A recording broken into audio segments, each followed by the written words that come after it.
Hello everyone, তোমাদের সঙ্গে একটা নতুন রেসিপি শেয়ার করছি। আজকে ছোটোবেলায় যেরকম করে মারা টিফিনে চাউমিন বানিয়ে দিতে একদম ওরকমভাবে বানাবো আজকে। ফার্স্টে আমি গরম জলে চাউমিনটাকে তেল দিয়ে সিদ্ধ করে নিলাম যাতে চিটে না যায় একসঙ্গে।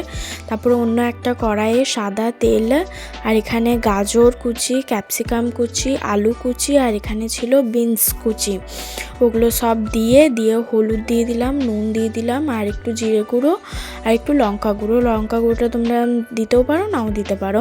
আর এখানে একটু আমি চিলি সস আর টমেটো সস দিয়ে দিলাম। দেন সিদ্ধ করা চাউমিনটাকে এখানে আমি দিয়ে ভালো করে নাড়াচাড়া করে নিলাম।